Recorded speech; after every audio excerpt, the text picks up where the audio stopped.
O grupo é composto por Arthur, Daniel, Guilherme, Heitor, Nicole, Pedro Paulo e Rafael. Nós vamos falar sobre o princípio do funcionamento de um calorímetro e descrever algumas aplicações.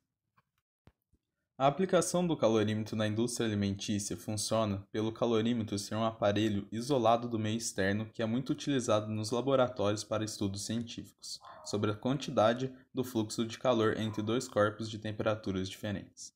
Basicamente, é um recipiente simples, que não troca calor com o meio.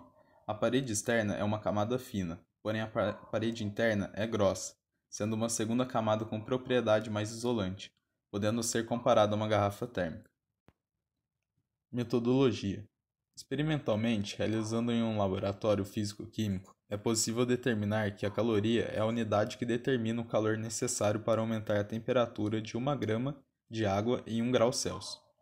Em termos específicos na escala Kelvin, não tem variações distintas da escala Celsius, ou seja, variando 1 grau na escala absoluta de variação é a mesma coisa que elevar 1 grau Celsius na escala Celsius anteriormente dita.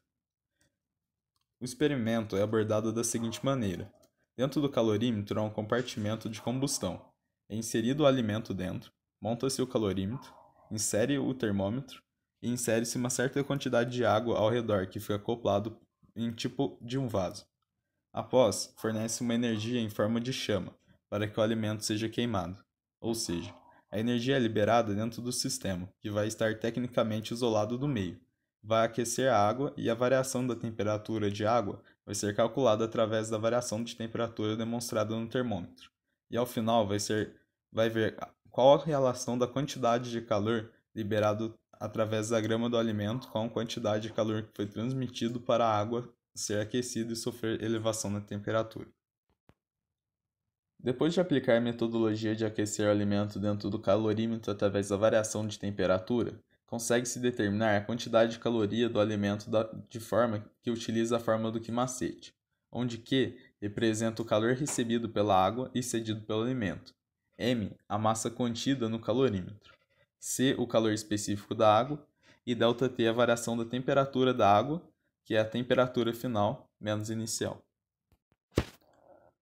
Temos como exemplo que, se aquecermos um pedaço de pão no calorímetro com 10 gramas de água, onde a temperatura inicial da água era de 26 graus e final fosse de 34, teremos a fórmula de Quimacete,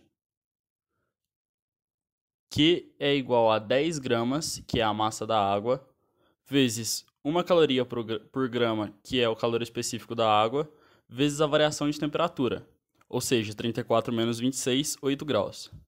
Portanto, a quantidade de calor é igual a 80 calorias, ou em 1 grama pode ter 0,8 quilocalorias. Valor calórico de micronutrientes.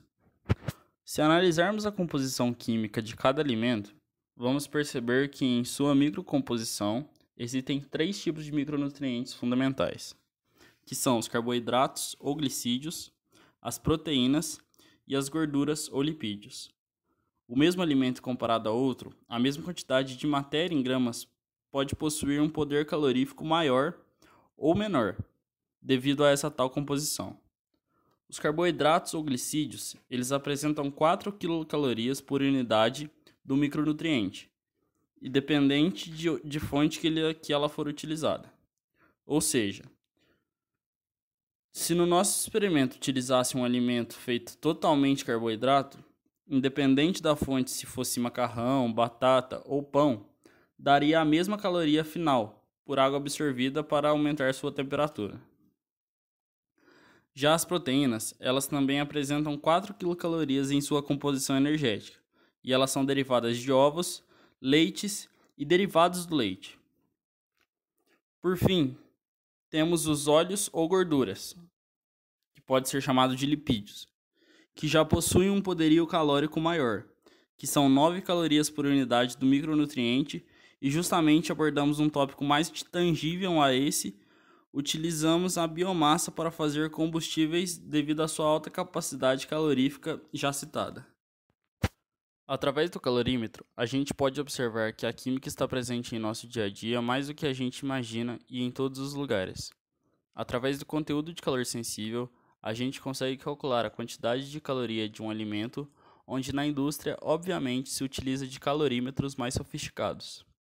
Porém, o princípio sempre será o mesmo, de medir a quantidade de calor liberado.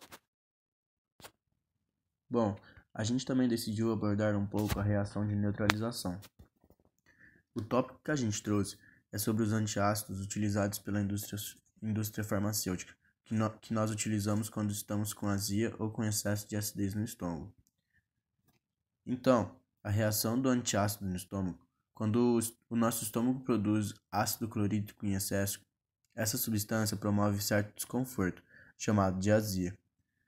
Para a gente reduzir esse desconforto ou amenizá-lo, a indústria químico-farmacêutica disponibiliza o uso de bicarbonato de sódio. Na reação de neutralização, que é ingerir esse bicarbonato de sódio, ele, por ser uma base forte, irá reagir com um ácido forte. Nessa reação, a gente neutraliza formando um sal, que é o cloreto de sódio, liberando água e o gás carbônico que a gente elimina na forma de arrotos.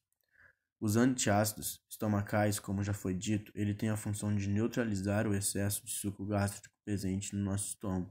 E quando esses desconfortos forem frequentes, 2 ou mais vezes por semana, é aconselhável procurar um médico e não se automedicar. Mais uma vez, podemos destacar que as transformações químicas estão presentes no nosso dia a dia. Por exemplo, o que trouxemos foi da neutralização e do calorímetro, e com isso, podemos ver que é muito importante o estudo da química em si, para podermos compreender como a natureza funciona.